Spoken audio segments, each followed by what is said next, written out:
या मार्केट अरण्यातल्या प्रचंड सभा, ही प्रचंड सभा आपल्या बहुतेक बाबाजी काळेच्या विजयासाठीच आहे. जेव्हा जेव्हा या मार्केट अरण्याला सभा झाल्या बाळासाहेब ठाकरेंपासून, तेव्हा तेव्हा शिवसेनेचा उमेदवार हा विक्रमी मताने विजयी झाला. मला इकडली 2004ची सभा आठवते. ते आमदार झाले, मग त्यांच्या वाट्याला संघर्ष झाला तो या सध्याच्या दळभद्रे आमदारामुळे.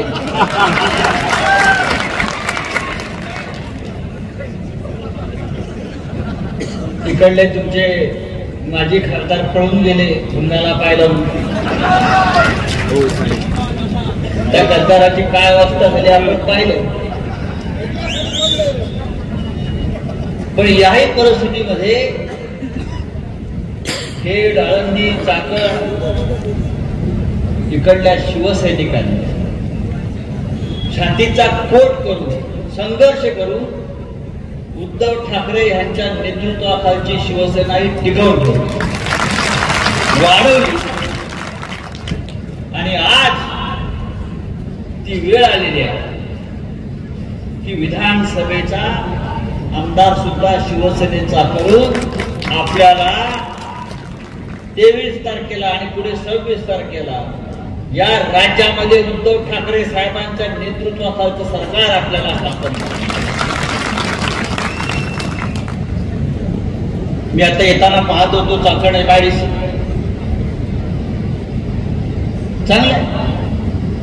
शरद पवार साहेबांची कृपा आहे.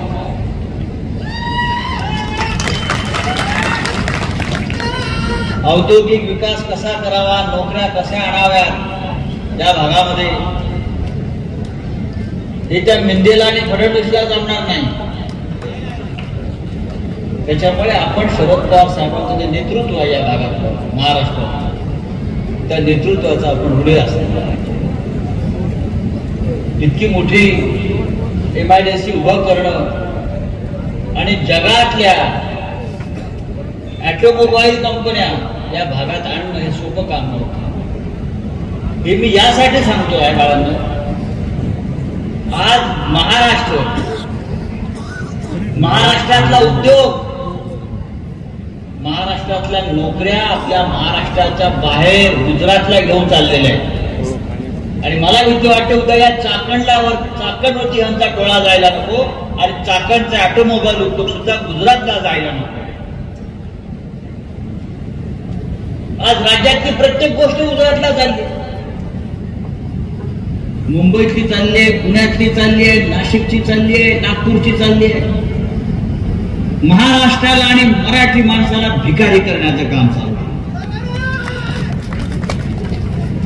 हा महाराष्ट्र मराठी माणसाचा आहे. छत्रपती शिवरायांच्या या महाराष्ट्रामध्ये मराठी माणसाला स्वाभिमानानं जगता यावं, ताठ मानेनं जगता यावं म्हणून बाळासाहेब ठाकरेंनी शिवसेनेची स्थापना केली. आणि आज त्या महाराष्ट्राची अवस्था अशी करून ठेवलेली आहे. नरेंद्र मोदी, अमित शहा, देवेंद्र फडणवीस, बघा किती लोकप्रिय आहे. अशा परिस्थितीत हा महाराष्ट्र सापडला. चाकणच्या आमदारांविषयी, इकडल्या आमदारांविषयी मी काय सांगावं बाबा, ते तुम्ही सांगायला पाहिजे. असा गुंड माणूस या महाराष्ट्राच्या विधानसभेत याची लाज वाटली पाहिजे आपल्याला. खोटारडा, भंप,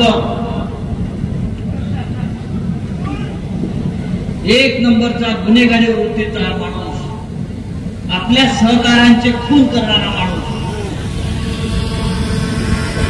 असा माणूस इतक्या वर्ष आमदार राहतो कसा?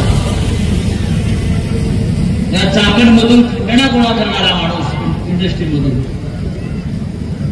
अरे त्यापेक्षा या आपल्या भागातला जो शेतकरी आहे, कष्टकरी आहे, त्याच्यासाठी काम करा. आणि म्हणून आम्ही ठरवलं ही जागा पवार साहेबांच्या पक्षाची होती. पण आम्ही सगळ्यांनी ठरवलं बसून मी पवार साहेबांना विनंती केली, साहेब आम्हाला हिशोब चुकता करायचा. मी पवार साहेबांना विनंती केली, आम्ही तुमच्या 100 गोष्टी ऐकू, पण आम्हाला हिशोब चुकता करण्याची संधी शिवसेनेला मिळावी. साहेब, या माणसानं तुमच्याशी पण गद्दारी केलेली आहे, या माणसानं तुमच्याशी बेईमानी केलेली आहे, तुमच्या पाठीत खंजीर बसलेलं आहे. आता या माणसाला, या गद्दाराला गाडण्याची संधी शिवसेनेला द्या. आमचा शब्द आहे की ते शिवसेनेचा भगवा फडके, आपण सुद्धा बाळासाहेब ठाकरेंचे मित्र होता, संधी आम्हाला द्या. आणि मी आभारी आहे माननीय शरद पवार साहेबांचा, त्यांच्या सर्व सहकार्यांचा. त्यांच्याकडे मला म्हटले, अरे आमच्याकडे उमेदवार आहेत, अतुल देशमुख आहेत, सुधीर, त्यांचे सासरे आमचे मित्र, ते सुधीर ते सगळ्यांचे मित्र आहेत. आम्ही सगळे बसलो आणि ठरलं की हे जे आमचे सगळे सहकारी आहेत, अतुल देशमुख असतील, असेल, यांना सत्ता आल्यावरती कसं आणि कुठे सभागृहात कसं पाठवायचं,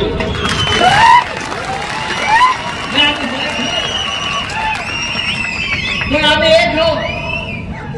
या गद्दाराला काढण्यासाठी, या बेईमान माणसाला, या गुन्हेगाराला काढण्यासाठी आम्ही सगळे एक आहोत. हे तुम्ही आज व्यासपीठावरती पाहत असाल. खूप मोठ्या संख्येने महिलावर उपस्थित आहे, मला कौतुक आहे. लाडक्या बहिणी आहेत. आम्हाला आत्ताच कळलं महाराष्ट्रातल्या लाखो बहिणींना आता आपण लाडकं म्हटलं पाहिजे. इतके वर्ष आम्ही बहिणींकडून वाहतूक करून घेतो, राखी बांधतो, रक्षाबंधन करतो. आमच्या लाडक्या बहिणी नव्हत्या, 1500 रुपये दिल्यावर लाडक्या बहिणी झाल्या, बरोबर ना? तरी या बहिणी इथे हजर आहेत. म्हणजे 1500 रुपयात आमच्या बहिणी तुमच्या मताला विकल्या जात नाहीत. आणि या बहिणी डोक्यावर पडलेल्या नाहीये. अरे 1500 रुपये देतात, त्याच्यापेक्षा घराघरात रोजगार द्यायचा, शेतकऱ्याच्या मालाला भाव द्यावा, घर चालतील असं का? म्हणजे 1500 रुपये देऊन त्यांना गुलाम करण्याची वेळ येणार नाही. पण आता योजना चालूच झालेली आहे. तर आम्ही ठरवलं आहे, महाविकास आघाडीचं सरकार जे येणार आहे उद्धव ठाकरे साहेबांच्या नेतृत्वाखाली, आम्ही ठरवलंय की ह्यापेक्षा उत्तम योजना द्यायची. महालक्ष्मी योजना 1500 नाही, बहिणींना 3000 रुपये. त्यांची पण इज्जत राहिली पाहिजे ना, प्रतिष्ठा राहिली पाहिजे. 1500 रुपये काय, 500 रुपये किलो लसूण झालाय, कांदा 100 सव्वाशे. बघा काय काय चालेल, कसं होणार? सिलेंडर 1400 रुपये, 1400 रुपये द्यायचे 3 महिने, नंतर तो मुख्यमंत्री राहणार असला बाबा. आम्ही ठरवलंय महालक्ष्मी योजना 3000 आणि सगळ्या बहिणींना महाराष्ट्रात प्रवास फुकट ही योजना आहे.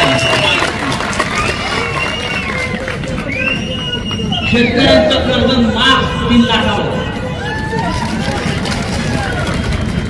आणि हे जे असंख्य तरुण आमचे ज्यांना नोकऱ्या नाही, त्यांना काम नाही, त्यांच्या हाताला काम द्यायची जबाबदारी आमच्या सरकारची असेल. आणि जोपर्यंत नोकरी मिळत नाही तोपर्यंत त्या तरुणाला 4000 रुपये सगळ्या कशा टाळ्या वाजतात. 25 लाखाचा आरोग्य विमा. संकट येतात, आजारपण येतात, साथीचे रोग येतात, करोनासारखे घराच्या घर उद्ध्वस्त होतात. काय करायच्या आमची योजना आहे. कुटुंबाचा विमा सरकार काढेल आणि 25 लाख तुम्हाला मिळतील. याला म्हणतात राज्य करणं, सरकार चालवणं, जनतेचा विचार करणं. आणि महागाई आटोक्यात राहील.